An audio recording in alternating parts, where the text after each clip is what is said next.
Добар ден, почитувани. Ова е најновата Телма амбуланта. Болка во текот на ноќта, црвен и топол зглоб со чувство како да гори. Ова е типична слика за гихт, но причините зад тоа се многу подлабоки. Зошто токму палецот на стапалото страда? Можат ли нападите да се појават пообилен оброк? И како современиот животен стил го зголемува ризикот за гихт и кај помладата популација? За симптомите, ризик факторите, диагностиката, дилемите околу терапијата и најчестите грешки што ги прават пациентите, разговараме со доцент доктор Филип Гучев, ревматолог. Останете на Телма, следува интересно и корисно издание.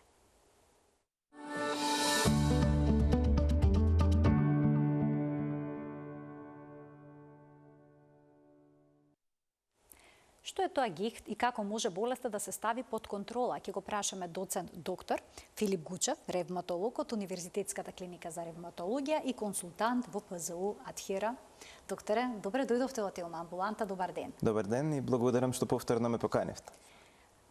Многу пациенти се жалат дека преку ноќ почувствувале силна болка во зглобот на палецот на стапалото. Да. Имале чувство на жарење, на горење. Па што се случува во организмот за болката од гихтот да се појави така ненадејно, неочекувано и толку интензивно? Да.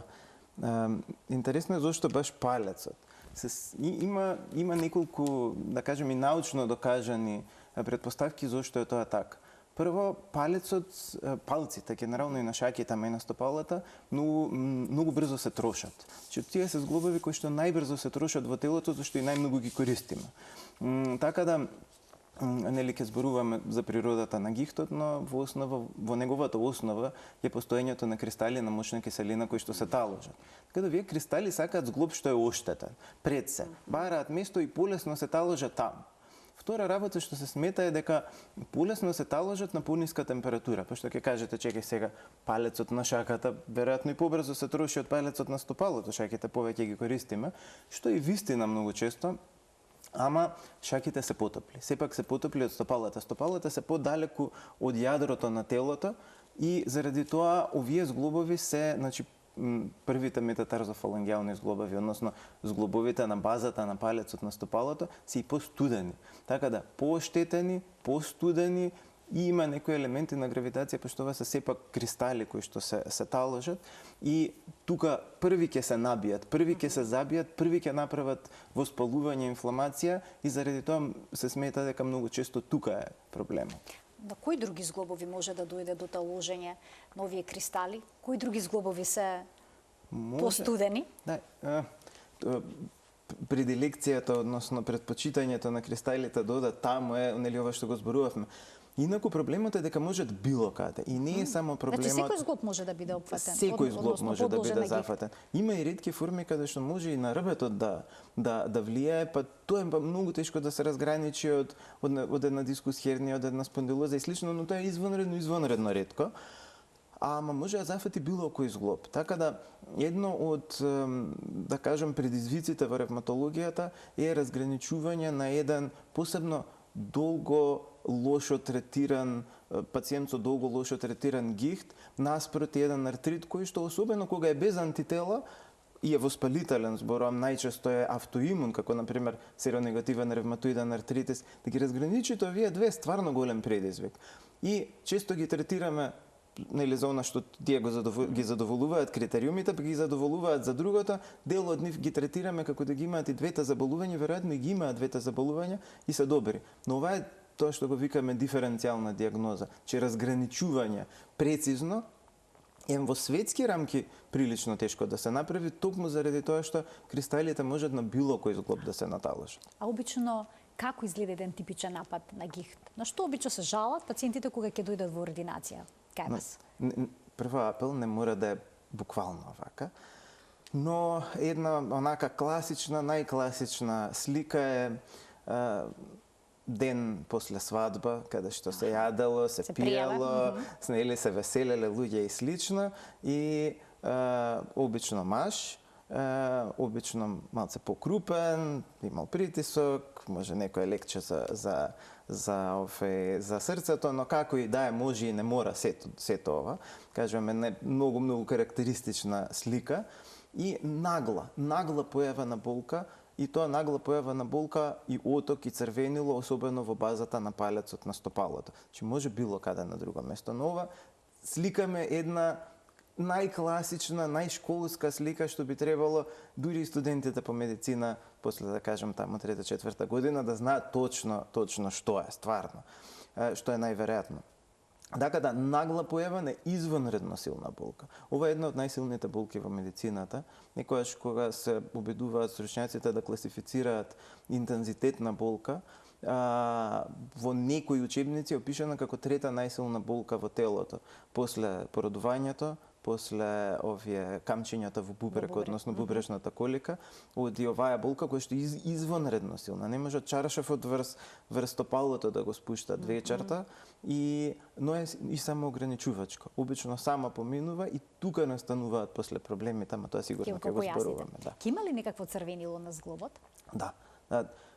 Најчесто има црвенило. По протоколите наједноставни се тие на Оксфорд, прилично стари се од 87, ама се стварно едноставни за диагностицирање на критериумите, побаво кажано, за диагностицирање на гихт. Може и не мора да има. Така да црвенилото, болката, отокот се одделно се бодуваат, односно се класифицираат. Најчесто зглобот е извонредно болен, црвен и отечен. Споменавте дека ова најчесто се случува еден ден после пријадување на некоја прослава. Зошто пријадувањето доведува до ваков проблем? Да, значи, тоа е многу битно. Ова не е автоимуно заболување. Ова не е заболување како ревматоидниот артритис, како анкилозантниот спондилитис, односно болеста на Бехтерев, псориатичниот, оние кои што ги имаме зборувано, нели, со вас, каде што имунитетот е збунет и ги напаѓа. Ова е метаболно заболување. Што значи дека имаме пореметување во метаболизмот, во конкретно тука разградувањето, во ланецот на разградување на храната.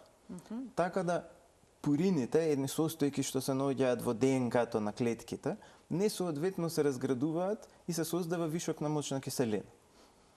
И оваа мочна киселина се таложи и како резултат на тоа после одредено време настанува, нели, воспалување, односно инфламација. Зошто после прослава, нели, многу лесно. Прво јадеме многу месо тогаш. Најчесто тоа е, нели, наша карактеристика, богата исхрана, им доста месо. Месото е проблематично во однос на овие пациенти. И друга работа, значи, перфектна комбинација за настанување на болеста и многу алкохол. Бидејќи телото, кога ќе му несете алкохол, избира дали да исфрла мочна киселина или да исфрла алкохол. И секогаш му дава предност на алкохолот. Така да, после таква една прослава сме внеле многу храна, заради кај што има многу месо, каде што сме создале многу мочна киселина, од една страна, и од друга страна сме внеле доста алкохол, па сме го спречиле исфрлувањето на мочната киселина од телото заради внесот на алкохол и едноставно една перфектна олуја тука за да се создаде болест. Совршена бура, што би се рекла. Совршена бура. Поубав пред. Споминавте алкохол, месо. Дали некои други продукти го разгоруваат гихтот? Во основа се што има многу пурини. Така да и овие зеленчуците кои што имаат доста протеини исто така учествуваат во тоа. Така морската храна? И морската храна апсолутно, да. Грав грашок исто и тоа, но апел пак до луѓето со гихт. Баланс. Се е во балансот. Така да, ние се обидуваме и ќе зборуваме во лекувањето, нели, различните фази, но се обидуваме стварно да овие луѓе најдат баланс кој што им е прифатлив. Тоа не значи да се претворат во вегани, дури да се вегани кои што гледате има храни кои што може да направат проблем. Не, да имаат мерка во внесот на храна и дури минимално алкохол, ама тоа стварно треба некој да има самоконтрола. Ако нема, стварно не сме алкохол. И со лековите што ги даваме да се воспостави една рамнотежа во која што стварно ќе бидат добро третирани. И тоа е возможно, но за луѓето што имаат мерка. Значи има профил на пациенти кои што се поподложни на гихт. Е тоа поврзано со начинот на живот и можноста за самоконтрола при конзумација на храна и на алкохол. Дефинитивно. Генетиката игра ли некаква улога? Дали сепак некаква склонност на организмот може да има кон сето ова? Да, се смета. Бидејќи има многу луѓе кои што ќе се прејадат, нели, ќе испијат повеќе алкохол, но нема да се соочат со гихт. Да, се смета дека е генетско, што значи дека има пореметување во ефикасноста на еден ензим. тоа е еден од причините апсолутно, што се вика ксантиноксидаза, и тоа е во разградувањето на, тој учествува во разградувањето на храната, но едноставно помрзливо работи, побавене, и заради тоа се создава ова да кажем гомилање на мочна киселина. Така да, има генетска основа, го има малце повеќе во семејства кои што имале претходно гихт, и не треба да заборавиме, ние тука фокусот е главно кај машките, и да, мажите се ризични, односно спаѓаат во ризик групата? Пред се, да. Тука ова е многу повеќе кај мажи. И многу повеќе кај мажи, кај крупни мажи, кај така боемски настроени мажи, да кажем, кои што сакаат и да се најадат, и да се напијат, и добро да се проведат по тоа што тие го дефинираат како провод. На која возраст? Искрено се јава обично некаде во средните години. Но главната работа што е, не смееме да ги дискриминираме жените. Жените, особено после менопаузата, значи појавата на гихт кај жените после менопауза е еднаков на тој кај мажите. Што значи до, да кажем, некаде 40-та, 50-та година доминираат мажи, апсолутно доминираат мажи. После тоа бројот се изедначува. Така да многу често се заборава дека може да дојде жена во своите 50 години со, да кажем, промени кои што наликуваат на гихт, и многу често се заборават само заради тоа што е жена, и тоа едноставно поретко се гледа, но не е ретко. Бројот е ист. Дали тоа значи ка женските хормони, како што се естрогенот, прогестеронот, ја заштитуваат женската популација во репродуктивниот период? Да, се смета дека тоа е причината. Од една страна што ги заштитува жените од појава конкретно на гихт, но пак го зголема ризикот за автоимуните заболувања, заради тоа пак тие се почести кај... Се разбира, тоа е една од теориите. Немаме дефинитивен доказ дека автоимуните болести се поради тоа, но имаме доказ дека хормоните кај жените во репродуктивниот период го прават имуниот систем малку поактивен, и заради тоа тоа е ризикот кај автоимуните болести, но од друга страна конкретно за гихтот ги заштитуваат жените, да. А какво е влијанието на животните навики кај помладите лица? Што е со прекомерната консумација на брза храна? Тие земат и протеински додатоци, пијат газирани пијалоци. Дали се тоа може да го зголеми ризикот за гихт и во млади години? Да. За протеински пијалоци, односно за овие протеинските шејкови, не го зголемува ризикот. Заради тоа што ги нема овие состојки кои што го прави проблемот. Така да тие значи, протеин, райс протеин, тие конкретно не. Сега се зависи како сакаат да ги користат. Ако се, да кажем, мрзливи и тоа не го користат за вежбање, во тој случај самите ќе знаат дека нема да има кој знае каков ефект, но редовната физичка активност е апсолутен, да кажем, ограничувач на ризик за овој тип на заболување. Така да, ако вежбаат, ако се стварно физички активни, протеините како шејковите не го зголемуваат ризикот, апсолутно. Мислам, шејковите не го зголемуваат во секој случај ризикот, ма дури со вежбање се намалува ризикот. Сега, нели, тука доминира и доста протеинска исхрана, што значи доминантно стекови и слично. Сума сумарум здрав стил на живот. Мислам, треба да го поддржиме. Нас не изгледа многу драматично, ама поздраво е отколку да седат дома, да се дебелеат и слично. Како што рековме, све со некој баланс. Балансот е многу индивидуален, но поддршка за вежбање апсолутно. Така да останатото ќе се избалансираме. Ако некој сака да вежба и да вежба, да кажем, онака професионално, нека вежба.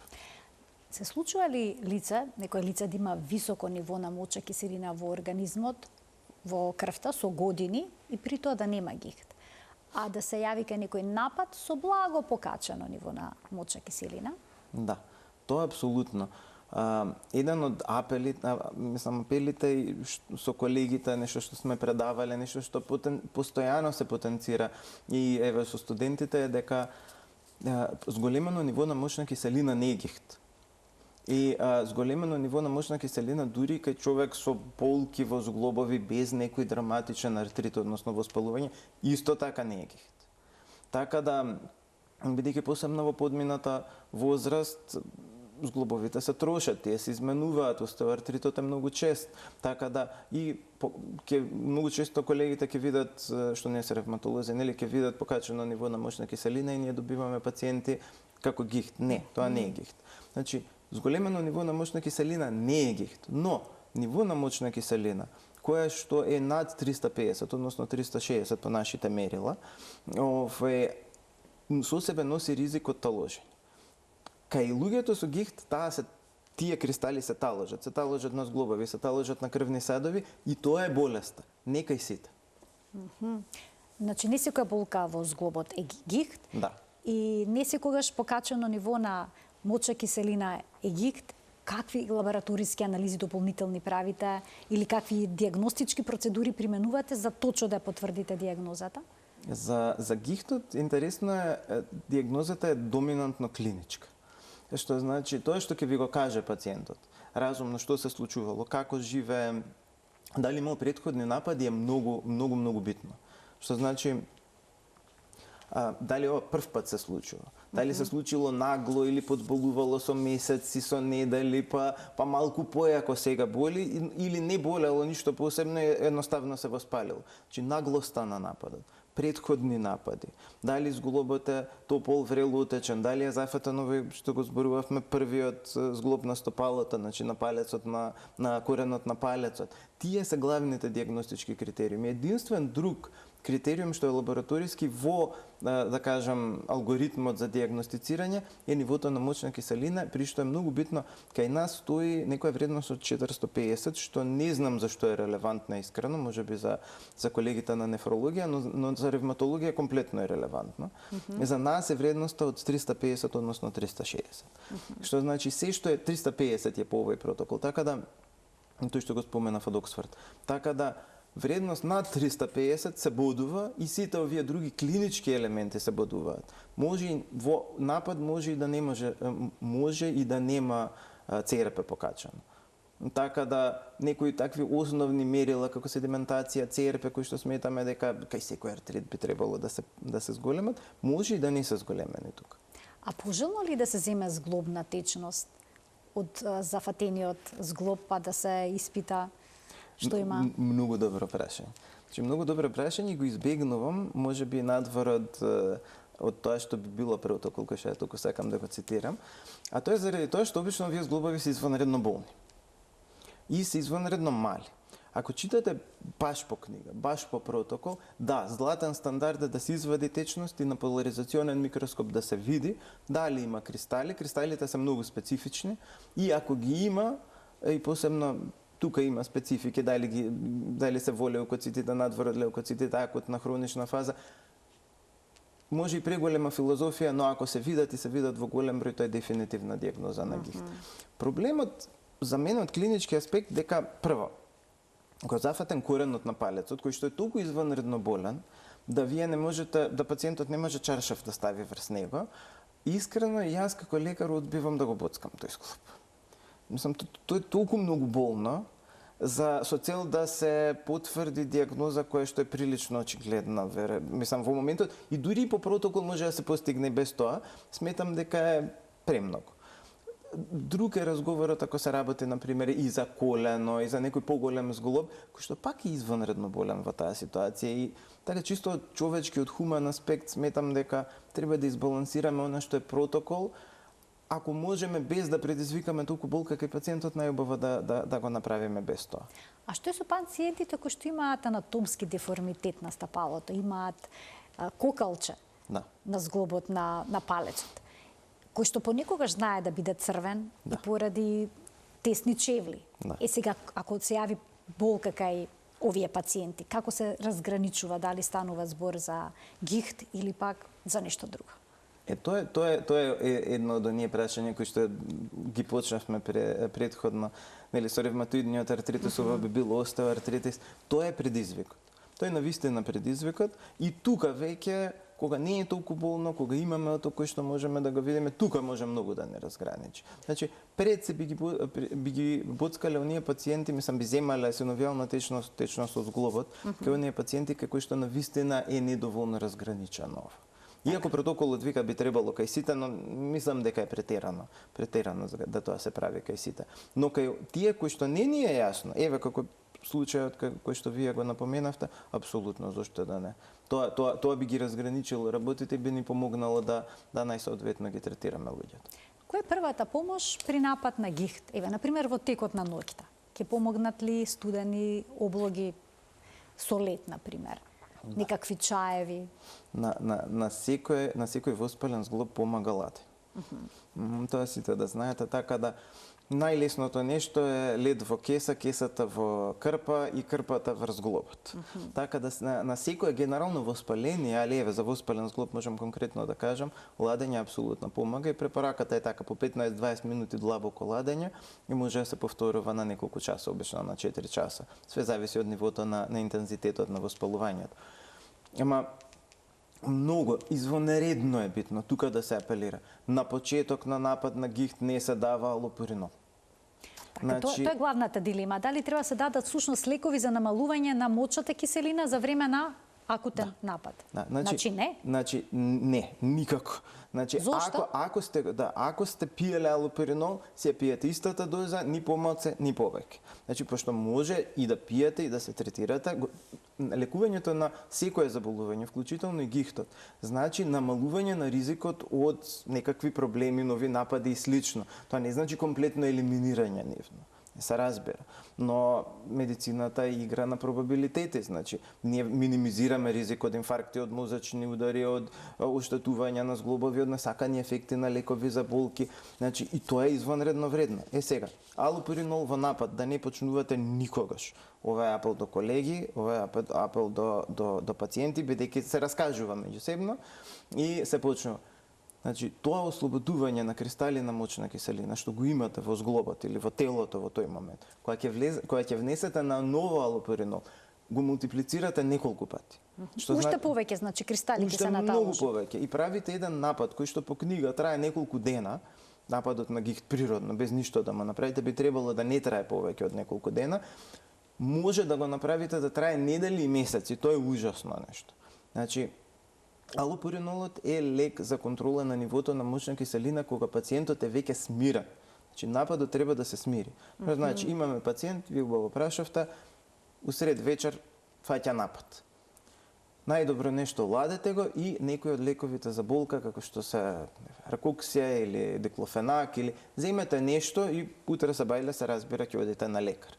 Значи, има две фази лекувањето. Прво, ова е акутна фаза, овој напад да се смири. Тој се смирува со лекови за болка во високи антивоспалителни дози. Значи, и тука ги исклучуваме парацетамол и аналгин, тие не влегуваат во оваа група на лекови. Што значи? Ракоксија, бруфен, диклофенак, напроксен, некои од тие лекови во високи дози лекарот ќе ви ги даде. Не вклучуваат алопуринол. Може со тоа, може со кортикостероиди и може со нешто кое што навистина го предпочитаме, а го немаме ние кој ефтен лек и многу го препишуваме, тој е лек кој што се вика колхицин. Стар, многу добар лек, кои што обично го купуваат од околните држави нашите пациенти и јас им кажувам на пациентите со гихт да секогаш имаат едно кутивче со себе за не дај Боже напад, бидејќи врши извонредно добра и брза контрола на нападот. Да ги вклучиме гледачите. Во тој момент, почитувани, емисијата е контактна, можете да поставите некој прашање, да споделите ваше искуство со гихтот или пак да ја раскажете вашата дилема која што е поврзана со оваа болест и докторот ќе ја појасни. Сега, има пациенти кои што се ставени на одредена терапија. Откако ќе се почувствуваат подобро, понекогаш знаат да ја прекинат. Велат, сега ми е добра. Што значи на своја рака ако се прекине терапија за гихт? Тоа е голем проблем. Во основа, од прво гледање, од прво поставување на диагноза, се трудам да се разбереме со пациентите дека ова не е ништо страшно, но бара доживотно лекување. Зошто? Почнавме за нападот, ќе го смириме нападот. Еве, во идеален случај ќе дадеме колхицин, колхицинот ќе го смири нападот, ќе ги препокриеме кратко колхицинот и алопуринолот за да не се яви нов напад. Ќе го тргнеме колхицинот и ќе избереме доза на алопуринол. Алопуринолот се пие еднаш на ден и се пие во доза од 100 до 800 мг. Повеќето луѓе со околу 300 мг се добри. Сега, што се случува?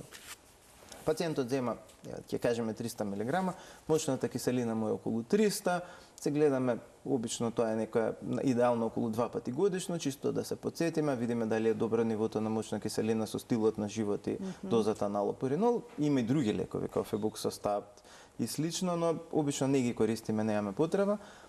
И пациентот после одреден број на години вика, што пијам оволку лекови, мене навистина ми е добро.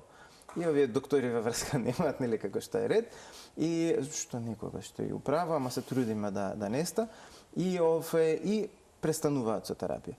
Проблемот е, молам, ризикот за инфаркти, за мозочни удари е исто така како да имате многу лошо контролиран диабет, што значи дека е многу висок. Значи, овие пациенти, покрај тоа што ќе се научат да си ги контролираат нападите во меѓувреме и ќе речат, ја ќе си го исконтролирам нападот, ќе ме фати еднаш 2 пати годишно, зошто да пијам мочна киселина. Најчесто ги наоѓаме или на кардиологија, или на кардиохирургија, со стентови, и тоа се срекните, се разбира. Со стентови, со бајпаси и слично, не вреди да си го правите тоа на себе. А голем дел од нив имаат и многу голем број на други проблеми, мислам, бубрежна слабост, на нефрологија ќе ги најдеме со слични проблеми, така да не вреди да си го уништувате така темелно телото за еднаш на ден одредена доза алопуринол. Ова е убав совет до некои што се на терапија, да ги вклучиме гледачите. Добар ден за првиот од нив. Добар ден. Во програма сте, повелете. Поздрав до водителката и до докторот. Ви благодарам. Имам болки во палецот. Така? Десната нога на палецот. Не можам терапија да носам натре како да носам. Мислам дека имам песок во стапалото, во царапите. И не можам да одам. Без на неврологија ми рекоа тоа било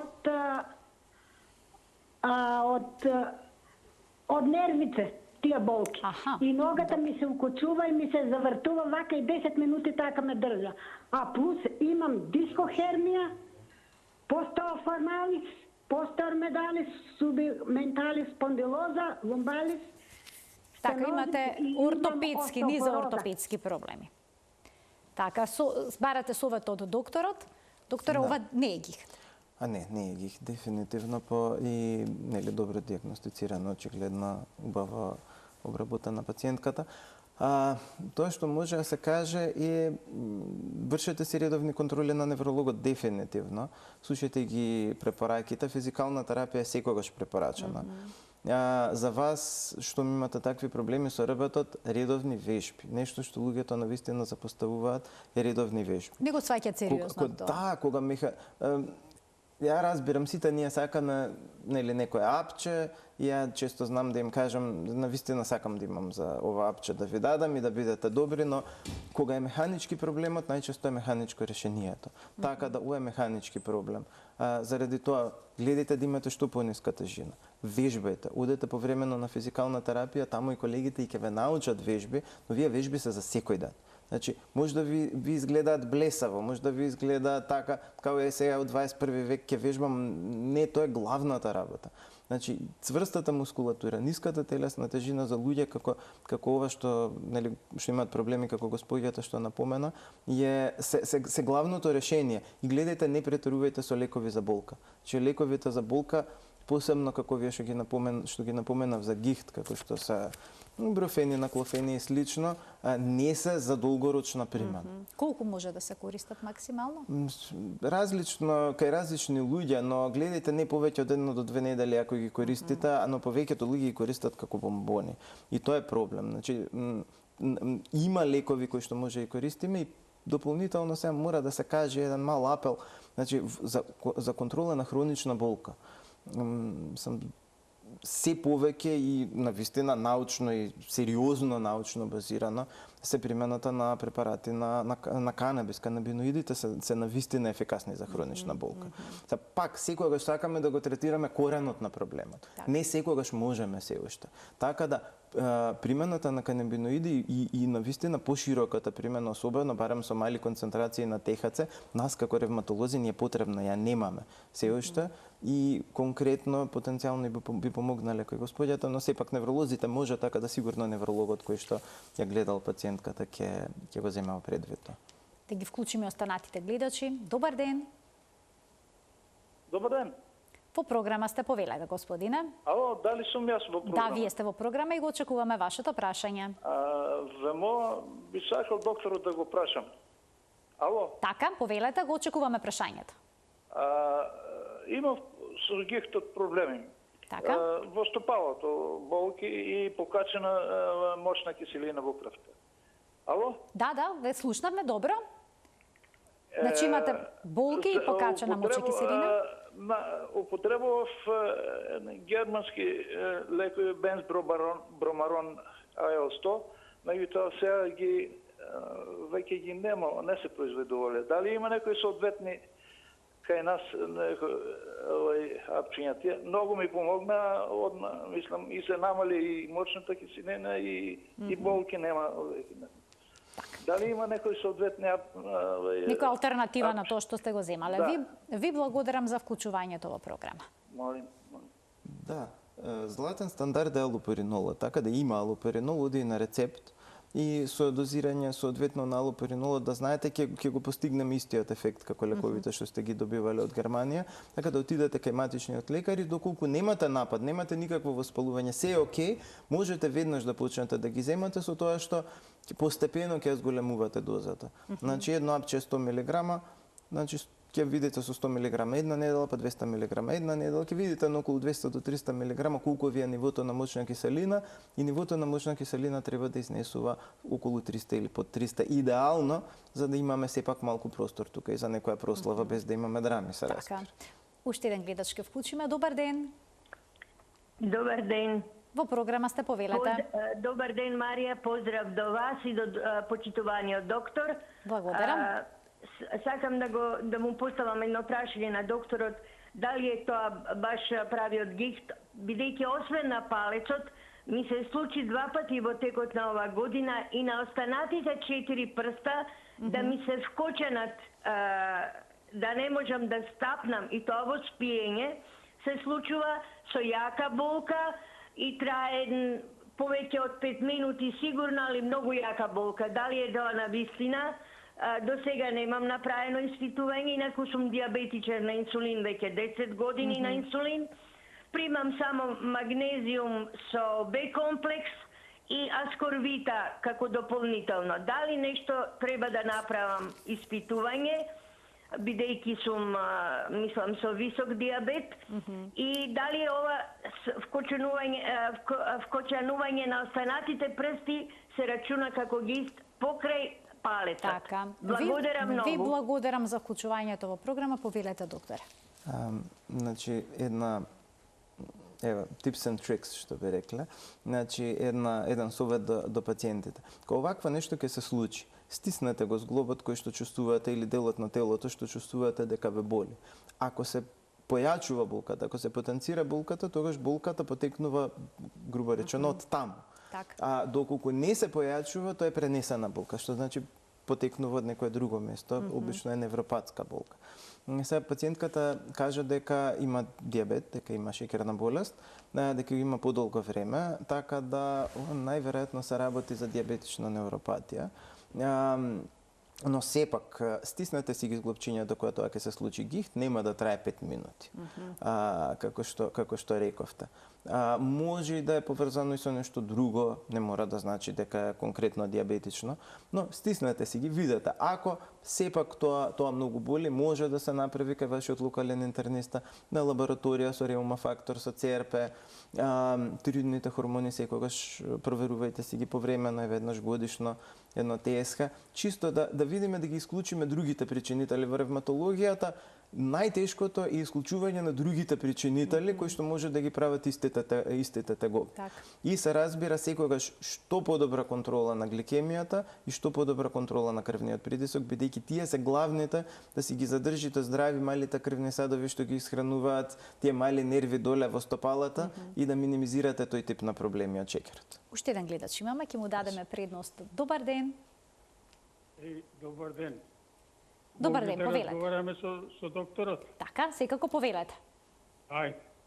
Кој е вашето прашање? Јас имам проблем со колената. двете колена ми се многу оштетени. Кажете ми што, кој лекарства и кај да се јавам. Така, ви благодарам за вклучувањето. Што советувате за оштетени колена? Да, и ова и ќе го искористиме за еден краток апел после, ако не. Значи, ако колената се многу оштетени, тоа најдобро се гледа на рентген. Во тој случај, во основа треба да посетите ортопед. Ако ортопедот смета дека тие треба да се заменат, во тој случај тие треба да се заменат и тука нема ништо што може да тоа го промени. При што колегите ортопеди се навистина вешти за тоа, имам извонредни ефекти што ги гледаме кај нашите пациенти и после еден поголем стрес ќе имате навистина нормален живот. Апел, зборувавме ние со Марија предходно, во однос на така една серија на прилично невкусни видеа што се вртат на социјалните медиуми. Искреирани со вештачка интелигенција. Со вештачка интелигенција, кој што не сум јас, апсолутно. Ве молам, не постои, ама апсолутно не прво, тоа е невистина и немојте да купувате работи кои што гледате на Facebook дека се вртат, посебно ако јас ги рекламирам, тоа е блесаво, не ги рекламирам, тоа е лажно. А втора работа, не постои препарат. Не постои препарат кој што регенерира раскавица. Значи, такво нешто не постои. Се работи многу на тоа. Кој ќе измисли, ќе биде веројатно најголемата фирма фармацевтска во светот, но такво нешто не постои. Се што правиме, значи ние, ортопедите, колегите физијатри, е на луѓето како вас, кои што имаат оштетени, особено колена, колкови, особено носечките зглобови, но оштетени зглобови генерално, е да ви ја намалиме болката. Да ви ја намалиме болката на начин кој што е најздрав. Дали е тоа преку инекции, нели, во мускул или во зглоб или со подмачкување или слично, но што и да правиме, ви ја намалуваме болката за да вие можете да сте јаки, да вежбате, да слабеете, да ги растеретите тие зглобови преку јака мускулатура која што ќе го растерети зглобот, преку пониска телесна тежина која што ќе го растерети зглобот, конкретно за колената, но не можеме да ви ја регенерираме раскавицата. Тоа можат само колегите ортопеди кои зглобот ќе го заменат. Да се вратиме на гихтот, докторе. Каде пациентите најчесто грешат? Колку често се обидуваат болест да ја контролираат само со исхрана? Можат ли на таков начин да постигнат посакувани ефекти? Некои можат, тоа е мал број на луѓе, но можат. Но тоа има цели листи на намирници кои што се забранети и кои што се препорачуваат. Дисциплина. Извонредна дисциплина. Има навистина многу дисциплинирани луѓе и сите имаме ние пациенти кои што навистина добро се контролирани на тој начин. Прво, тоа се обично луѓе кои што немаат извонредно високи нивоа на мочна киселина. Обично и на почетокот не се многу крупни, да кажам не се така, што се шала многу поемски настроени обично луѓе, се подисциплинирани луѓе, но успеваат, некои навистина успеваат да се откажуваат комплетно од алкохол, пиво апсолутно не сме, минимизираат внес на месо, особено на црвено месо, да, и слично, и наоѓаат некој баланс каде што навистина мочната киселина е под оваа магична вредност од 350 или околу 300, тука некои имаат и 200 и нешто мочна киселина, што е навистина идеално и стварно не треба терапија кај тие луѓе, иако апсолутно препорачуваме да 2 пати годишно, барем 2 пати годишно се провери една луеден лабораторија кај матичен лекар на кој што ќе се додаде, и тоа би било многу добро да дозволи фондот да матичните лекари покрај ЦРП и мочна киселина можат да проверат. Да се следи со искрено проверуваат работи. Во таа лабораторија има железо, за кој што еден краток апел, вредноста на железо ништо не значи. Значи буквално ништо не значи. Постои една општа обсесија. Така ниско серумско железо не значи анемија. Ама буквално ништо не значи. Значи има апсолутно една обсесија и во фелата и во народот со железот. Значи за да железото можеме соодветно да ја прецениме неговата вредност, ова колегите на хематологија многу побаво ќе ни објаснат, но и ние имаме многу врска со тоа на ревматологија, ни треба да ги провериме носачите на железо. Така да јас искрено не би дал железо да проверуваат, пошто е релевантно, туку мочна киселина и ЦРП се навистина многу побитни да може да ги проверуваат за матичните лекари. Верувам дека доста почесто и порано ќе ги откриваме пациентите со гихт. Не заради зголеменото ниво на мочна киселина, туку многу полесно ќе го истестираат пациентите кога на пример имаат напад и тука ќе се препокриеме за да порано ја поставиме дијагнозата. Во случај кога почува да се дава терапија за нормализирање на нивото на мочната киселина во крвта, може ли да се јави напад поради тоа? Да се сталожат тогаш кристали? Вклучувањето на лековите за намалување на мочна киселина како алоперинол, фебоксостат е најризичниот период во основа. На почетокот. Да, во моментот кога го давате лекот е најголем ризик дека ќе настане една нова експлозија внатре и ќе букне повторно напад. Заради тоа Американскиот колеж на ревматолози веќе поголем број на години предлага да колхицин, лек кој што навистина ни недостига, е ефтин во државата, може по аптеки да си го земаат луѓето, колхицин се препокрија со лек како алоперинол или алоперинол на почетокот за да се минимизира ризикот од, да кажем, нов напад и после, ако телото дозволи, најчесто дозволува, се тргне колхицинот и пациентот само си продолжи со алоперинол. Може ли се процени кои пациенти ќе имаат почесто напади, кои поретко? Обично искрено од две работи. Ова е делимично наука, ама и делимично и практика, за жал. А тоа е прво, луѓето со многу високи нивоа на мочна киселина и претходен податок за поголем број на напади, да, тие се поризични. И второ, сега искрено, луѓе сме практично, но кога ќе дојде на вистина извонредно обесна машка особа, која што обично машка особа, која што така, маце олако си го сваќа проблемот, да, тогаш, не викам да се драми околу ова, апсолутно нема потреба околу било што, но сепак одредена доза на дисциплина што зборуваме. Да се свати дека да, тоа е проблем, јас еднаш дневно ќе се напијам некој апчиња и ќе биде све добро во иднина и тоа е тоа.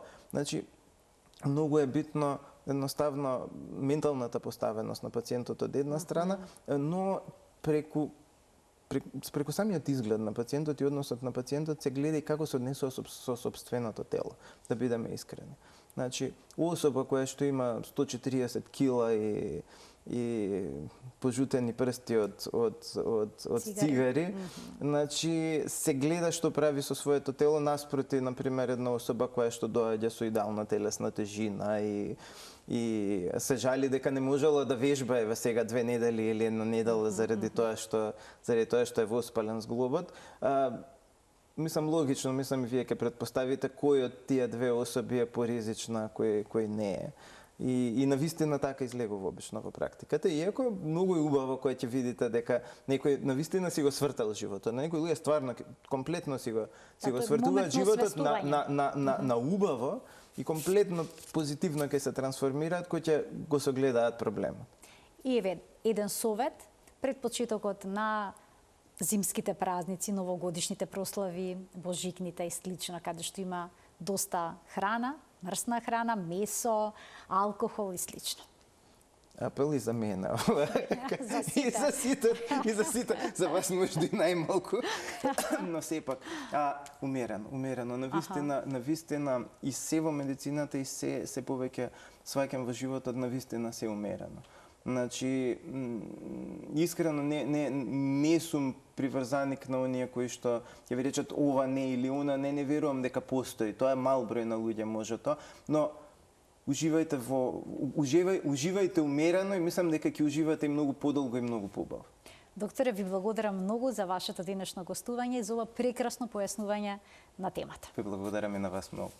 Почитувани, ви благодарам и вам што ме следевте, што се вклучивте во програма со прашања и се гледаме секој работен ден на Телма. Пријатно!